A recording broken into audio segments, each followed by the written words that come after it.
I want you to move from overwhelmed by information to confident in what really matters. I want to help you move from being unsure towards direction and purpose in your healthcare. I want to introduce you to health experts. I want to let you in on tough conversations on women's health. I want to give you a place where you can lean in and learn how to take care of yourself. Let's transform your health. Let's get clear on your goals. This is Women's Health Unplugged. I'm your host, Dr. Jordan Robertson, naturopathic doctor.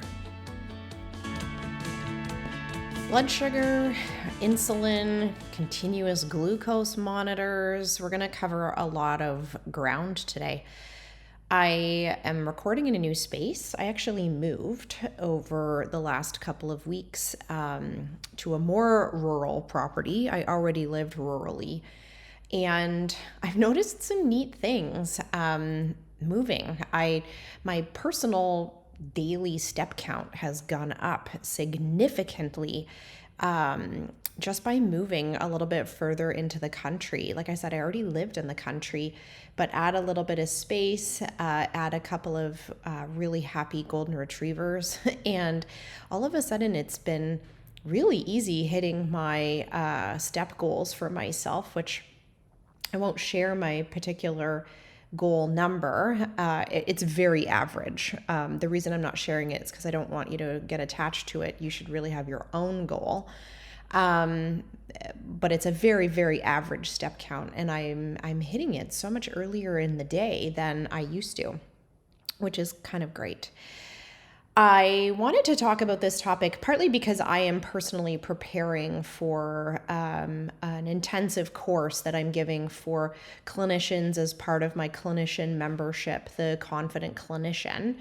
And if you are a health seeker and a patient and listening, you may not even be aware that I developed and own an integrative medicine education platform for naturopathic doctors. And we're working towards being a searchable database where practitioners can get the support that they need that's really lacking in conventional medicine databases. All clinicians are searching for things like diabetes and insulin resistance in medical databases. And it's very common that the amount of time and the amount of discussion that's had about prevention or nutrition or supplements is very small. Sometimes that's totally warranted. Sometimes there isn't really enough research on supplements and diet and what have you, and maybe we don't have a big role to play.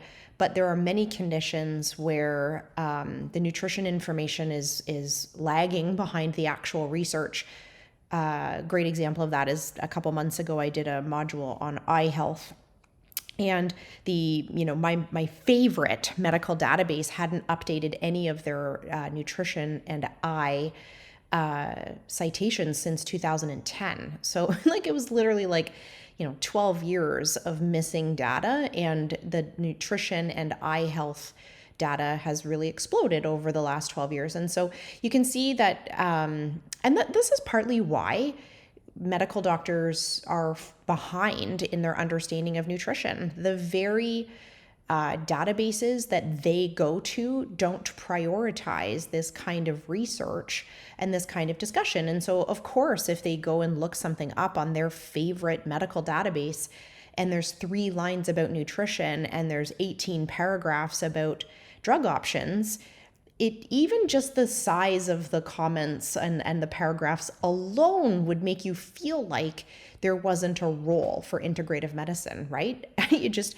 automatically looking at it being like, oh, we got a lot to offer here with drug therapy, and we don't have a lot to say about nutrition. We put a lot of faith in where we get information from, even as clinicians. And so our goal at the Confident Clinician is to build this integrative medicine database that does highlight where the research is in integrative care. Really long-winded way of saying I've spent the last 4 or 5 months preparing for an intensive course on insulin resistance.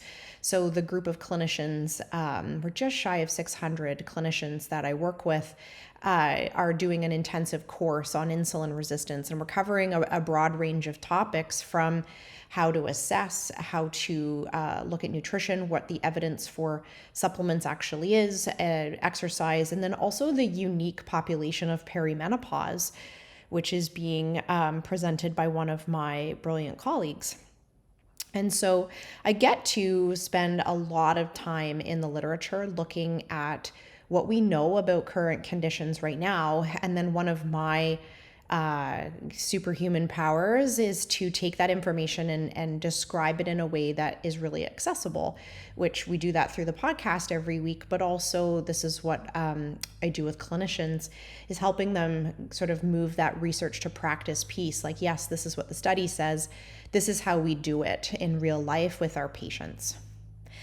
So I spent a lot of time looking at insulin resistance over the last couple of months, and it was a good reminder and revisit for me to look at things I thought I knew, right? And changing my what I think I know about something and updating it. That's really important that happens on a continual basis, not just for healthcare practitioners, but honestly, I think we all could use a dose of that to revisit what we believe to make sure that it's accurate. But also to get connected with some of the new medication options. We've talked about Ozempic a couple weeks ago on the podcast. That stemmed from this same research that I've been doing. And also to see where the purchase points are, which is a term that I borrowed from my husband, who's a dentist. And when they do an extraction on a tooth, they find this, like, the special spot of the tooth where they can get in there, and it's called the purchase point, where if they apply a little bit of pressure, the whole tooth comes out, right? He was a dentist. I should have been more clear. He's not a dentist any longer. But I like to find that purchase point where we can get in with a patient, meaning like, where can we have the greatest impact on their future health? What's the one behavior modification that we can make that ripples into so much change for them? What's the one little mindset shift they need that blows the doors off of the way they think about their health? I love finding that thing. And so with clinicians, I like revisiting this information because it helps me better understand where we fit inside a topic, where those purchase points are. So how do we get into this topic with our patients and really change their lives? I've really enjoyed doing that research on insulin resistance over the last couple of months. Now, insulin resistance is a real thing. It's hard when the health and wellness space has really latched on to a term or a topic and has run with it. You can find all sorts of crazy shit that talks about insulin resistance and how we're all insulin resistant, and drink this special detox tea so that you won't be insulin resistant. It's frustrating because when we see a real concern sort of nestled up against the health and wellness space's conversation about something, it can make something feel less important or less real. It can make it feel like a sales pitch that we're starting to talk about insulin and insulin resistance, because you can see that the woo-woo detox tea is a bad idea.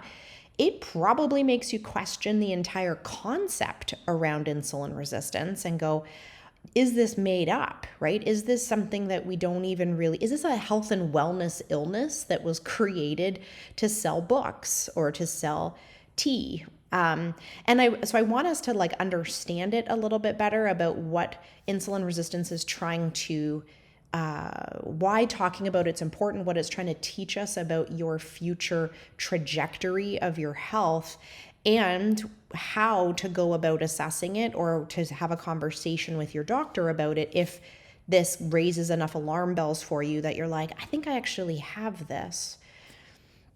So most people are quite clear around the diagnosis of diabetes. And so blood sugar is elevated in diabetes. We test fasting blood sugar or hemoglobin A1C, which you may have seen on your physical exam or annual lab work that you have had with your practitioner. And we have a very clear and well-defined cutoff that shows us that people are diabetic, right?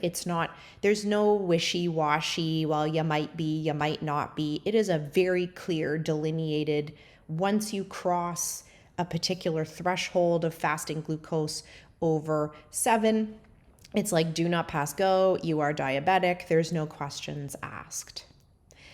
And that's common for lots of other conditions where the definitiveness around the diagnosis is really clear.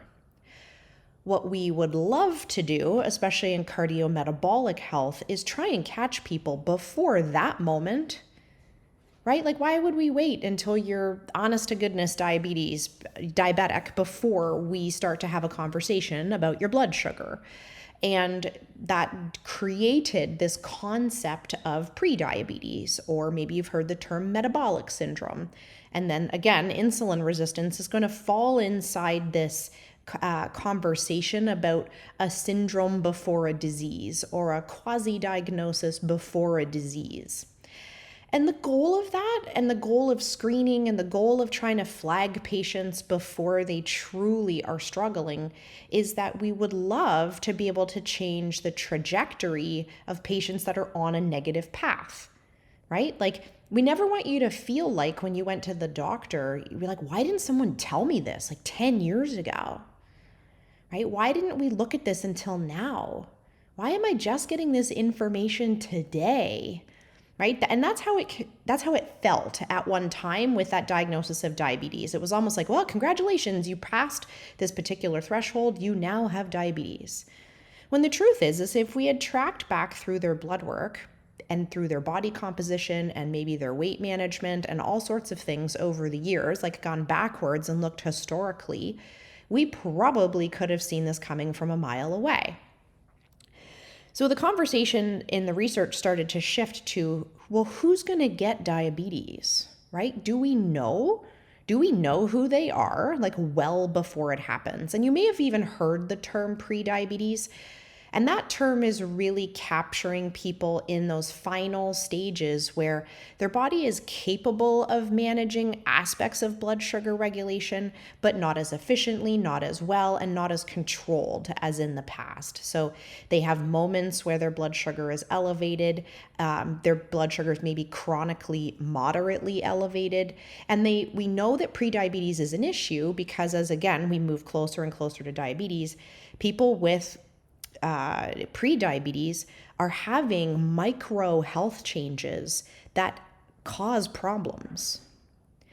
So some of the things that are caused by diabetes causes like what we call microvascular complications, meaning that there is changes to blood vessels, like those small individual blood vessels. And so maybe you know someone who's been diabetic, maybe you have diabetes. The things we're worried about in end stage diabetes is those small blood vessels all over the body that turn into really significant consequences of diabetes, like blindness and retinopathy, right?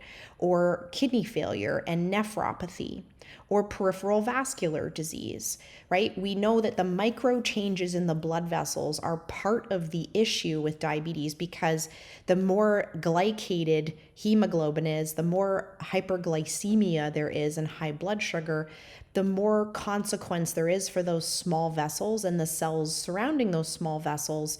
And that's what creates part of the challenge with diabetes, is this chronic exposure to elevated glucose causes microvascular complications.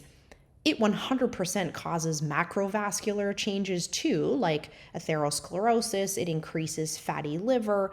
There's all sorts of things that are an end-stage complication. But the reason I'm calling out this micro change is because we also see micro changes in patients before they have a diagnosis of diabetes, meaning that even being pre-diabetic, if we went in with a microscope and looked at the blood vessels of your eye, they've changed. If we went in and looked at the blood vessels of your kidney, they've changed. And so it was important for us to start to establish this before the diabetes diagnosis to try and capture people who were at risk if we didn't do something with them. Right? It's not particularly helpful to catch people who don't have a disease yet if A, there's nothing we can do, and B, doing something with them in that moment maybe doesn't change their life.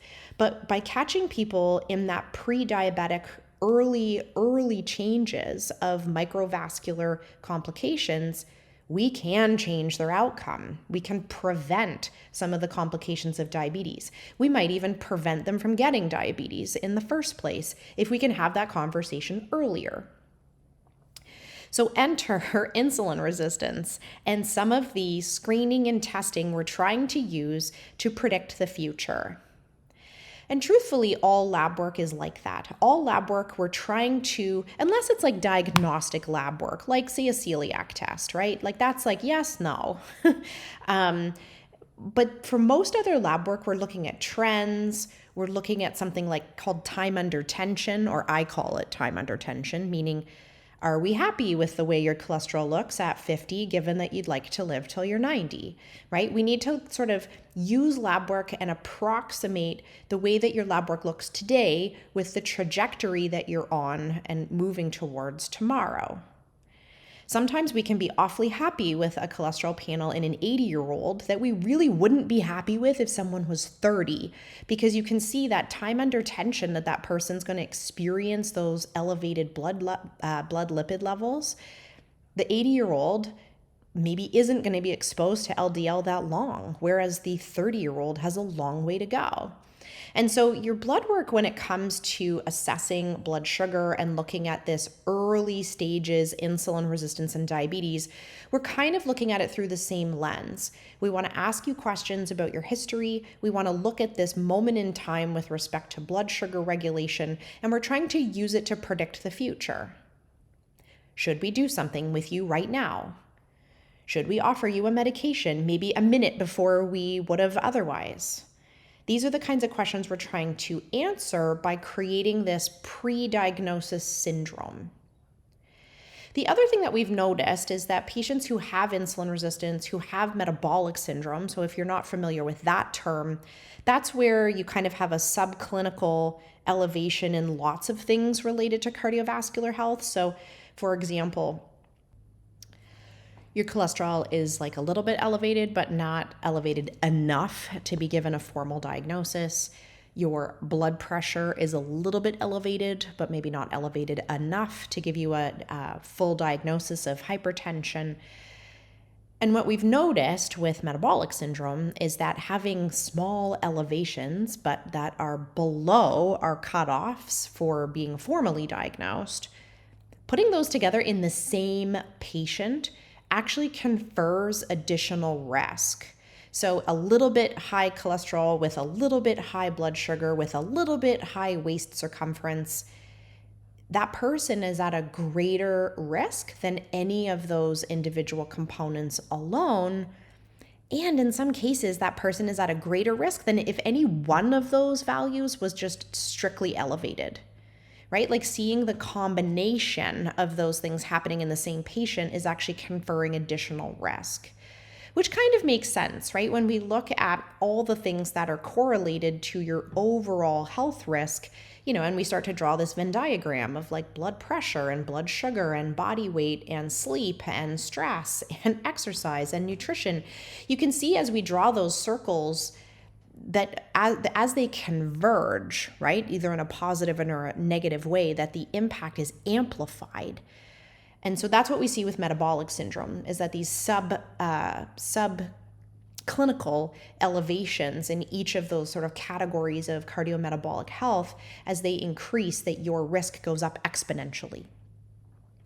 And so what do we mean by insulin resistance, and how do we test it, and do we even care, right?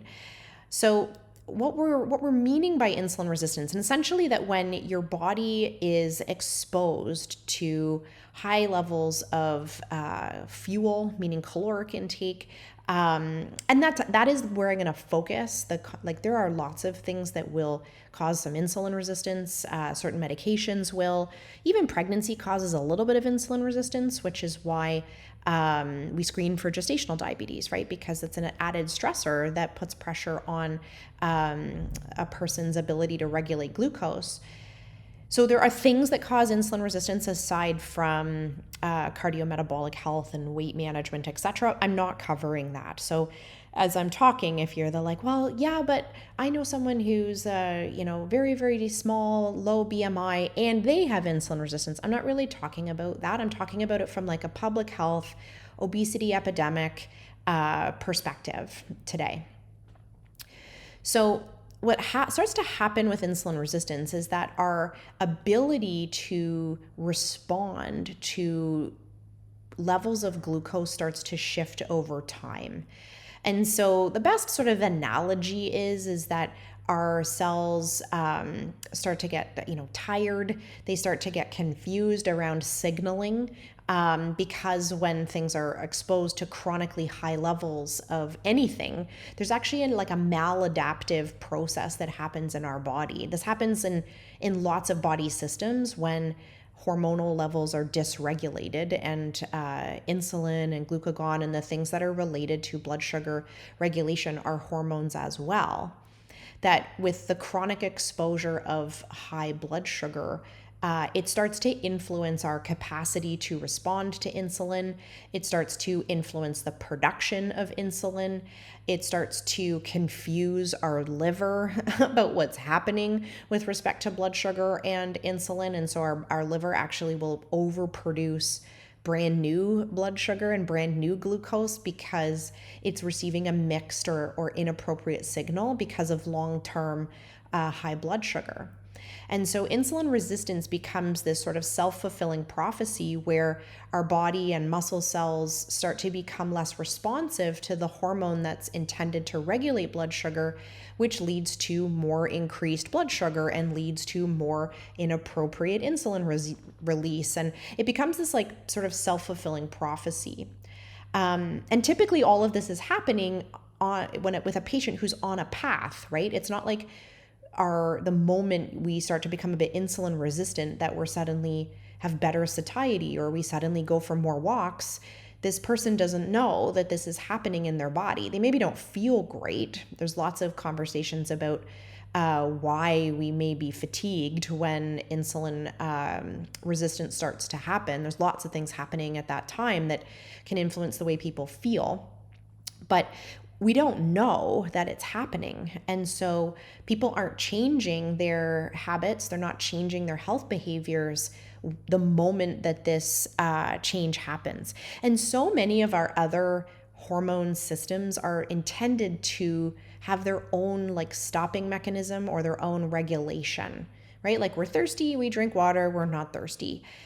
But when we're chronically exposed to high levels of hyperpalatable food, or we're overfueling for a long period of time based on our body's needs, we start to break down some of those pathways. And that's why things get a bit awry. But the person doesn't know, right? So as all of these negative changes are happening with respect to blood sugar regulation and cardiometabolic risk, the person is still on that same trajectory and path unless we find them, right? And we teach them. And that's where that assessment from a pre-diabetes insulin resistant perspective is actually important, because if we caught that person and said, hey, we can see that your body is actually struggling under the current conditions, where is our purchase point for change, right? Where can we influence how things are going for you? Then maybe that actually changes their trajectory.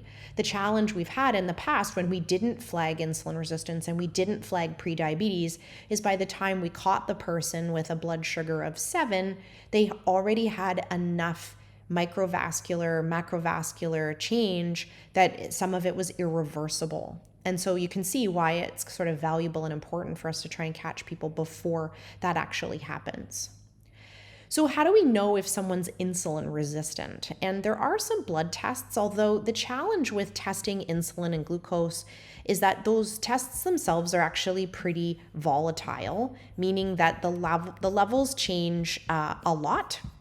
They change from day to day, and even they are influenced by how the lab chooses to do the test. And so that's probably not something you've thought of before, that the assay or the way that the lab actually does the test or performs the test changes the reliability of the test. So there are lots of ways to test insulin. Not every lab uses the same one. Not every way that we test insulin is actually that accurate. And so you can see where things start to break down. We want things to be a very clear, yes, this is a problem, no, it isn't. But specifically with testing insulin, we get a lot of variability in the outcome, and we can even see the same number be different in the same patient if we use two different testing methods, or even if we test them an hour apart, right? We're going to get a different level. And so there are some strategies or some thoughts on how to try and standardize the assessment of insulin resistance to try and see if we can find the patient who may be at risk. And truthfully, a lot of that comes from us asking good questions. So there are things that will increase your risk of insulin resistance. Some of them we can't change, like age. Some of them are those comorbidities related to cardiovascular disease. Like if you already have high blood pressure and already have high cholesterol, then you are definitely more at risk for having insulin resistance. And then there are a couple of protective things where maybe a person's BMI is a little high, but their exercise is really great and they have, normal blood pressure and all the other parts about them are healthy. Maybe we can kind of look at that person and say the likelihood of you having insulin resistance is a bit low. But from a blood testing perspective, there are a couple tests that can be done that can give us a little bit of insight. And it's commonly things that have been done on a regular annual physical exam, maybe with the exception of testing fasting insulin, partly because of the reasons I just cited, that it's a little bit unreliable, and so we're less likely to want to test it. But likely you've had your fasting blood sugar and your hemoglobin A1C tested on your physical exam. And we can start to see changes before that threshold that we are looking for diabetes. So I said earlier that the goal for blood sugar, if we're trying to be non-diabetic, would be to be under 7.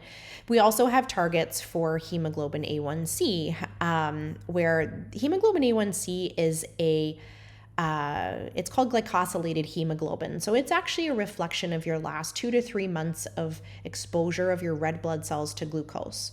So it's measured as a percentage, and it actually shows us the percentage of your hemoglobin that has been glycosylated, meaning that it's been exposed to sugar so long that it's kind of attached to it. That's the best way to describe it. It sticks to the hemoglobin. So the cutoff for diabetes has always been 6%. If more than 6% of your hemoglobin has been glycosylated, then we would consider that to be diabetic. And the pre-diabetes range has generally been considered to be 5.5 to 5.9. And that's maybe a lower target than your doctor has discussed with you, but that's actually above 5.5 is where we do start to see those microvascular changes in patients where they start to have some of the consequences of pre-diabetes, even though that's falling in the normal range, right? And if you're looking at your blood work and thinking to yourself, well, Jordan, it's not bold, right? It wasn't flagged. 5.5 is still giving us some indication that there is enough dysglycemia, there's enough issues with regulating blood sugar that we're starting to glycosylate hemoglobin. So those are two sort of basic tests you've probably had. Another being looking at your cholesterol panel. And so triglycerides are kind of a proxy for looking specifically at insulin and insulin resistance. Triglycerides are kind of like a way that we carry carbohydrates in the blood. That's a very simple way of describing it. But they can be a reflection, and they often, as we see glucose go up, we see triglycerides go up as well. So we can use that number kind of as a bit of a proxy measure for thinking about someone's blood sugar regulation and insulin resistance, and maybe start to think about how we would guide that patient based on their high triglyceride levels. Usually exercise and some nutrition can really change those triglyceride levels. But as soon as we're above that sort of 1.4, 1.5 range, the likelihood of someone having insulin resistance goes up. And we can also look at that triglyceride to HDL ratio. And so HDL being your good cholesterol, when patients are struggling with insulin resistance and moving towards diabetes, the bad gets bad, the good gets lower. No, that was not a good way to say that, Jordan. So basically, triglycerides go up as patients become more insulin resistant, and HDL, which has been considered to be that good cholesterol, actually goes down as we progress towards insulin resistance. There's a very complicated pathway that does that, which I'm not going to describe. But we can see if that ratio gets above 3, then we are pretty sure that patients are heading in the direction of having insulin resistance. And so all of those blood tests, plus your history, plus the I call it like the here and now, right? So yes, maybe you've had gestational diabetes in your past, but like, what's your here and now? Are you running like Iron Woman, races? Then maybe it's less important that, you had gestational diabetes, because your here and now is maybe compensating for a lot of that. But if you had gestational diabetes, we're curious about insulin resistance, and you're here and now as a sedentary desk job, and you don't have great time for meal prep or spend very little time on self-care and exercise, then your here and now is probably contributing a little bit to this concept of insulin resistance as well. And so what I wanted us to kind of get out of this conversation, one, is for this to be on your radar. And it's probably on your doctor's radar to start to talk about diabetes before you hit an official diagnosis. Where I would say when I started practicing 15 years ago, the concept of insulin resistance was something I did, and and doctors didn't. It wasn't a conversation. It was like I had made up this risk for my patients. I definitely don't feel that way now. I think there's enough insight and conversation. It's a well-established path if patients are insulin resistant. And the research suggests that probably around 40% of patients who are insulin resistant transition to having diabetes within a 10-year window. That's a lot. It is a lot of people with diabetes. If we took everyone who has a little whisper of, poor glucose regulation, and we turned 40% of those people into frank diabetics over the next 10 years, the healthcare system, I was going to say will crumble more. Is that a thing? It will crumble more.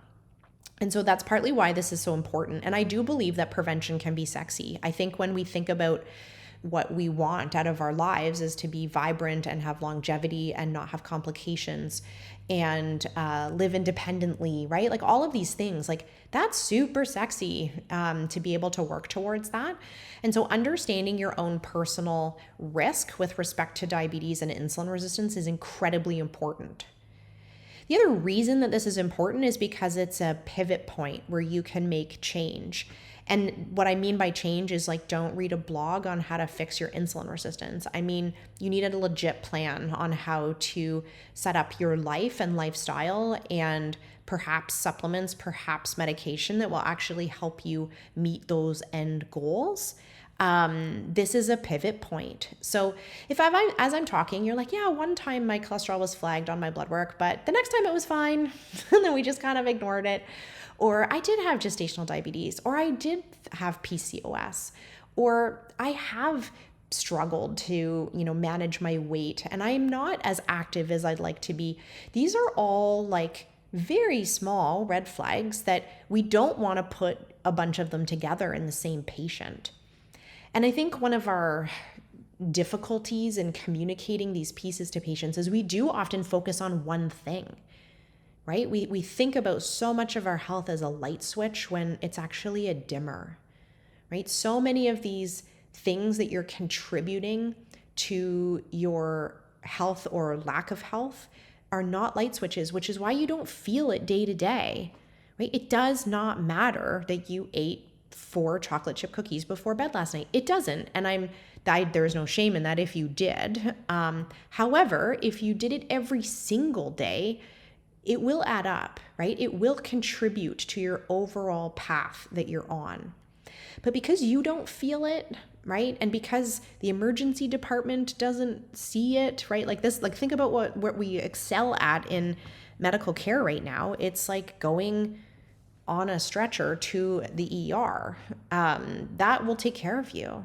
But unless you're bleeding out, we really don't have a spot for you right now. And so these conversations are not being had until we're well past this pivot point. And I do think that we as individuals, if we want different, need to take radical responsibility for getting assessed and getting support. Because unfortunately, it's not going to land in our lap the way things are right now. I'm not saying it's our fault, and I'm not saying that we should have to take radical responsibility for our health. Like, wouldn't it be so wonderful in this utopian health society if we all got screened every year for prediabetes, which there's some organizations that do suggest that over the age of 35, BTW. I'm not saying that it's should be our responsibility, but right now it is. And the reason that it's important to talk about it is because of that pivot point, right? If you could change the trajectory of where you were going with your lifetime health and wellness, understanding your personal risk of dysglycemia, insulin resistance, metabolic syndrome, prediabetes, like this is a ticket to having better health outcomes in your 6th, 7th, 8th decade. And so I do want you to understand it. Now, if you are lean, have never had gestational diabetes, otherwise healthy, you probably don't have insulin resistance. I mean, you can get checked if you want, but where my last little sort of moment of ranting / caution is around the new development of trend of otherwise healthy people wearing continuous glucose monitors. And if you don't know what that is, just end the podcast. You do not need to know. Walk away, back away. You do not need to know what a CGM is if you don't know. But there's a health and wellness trend that's encouraging otherwise healthy people, non-diabetic people, to wear continuous glucose monitors. And then it's calling out that their blood sugar went up after they ate, and then using that as a way to try and sell them into these awful, restrictive, bullshit health plans. I told you to back away.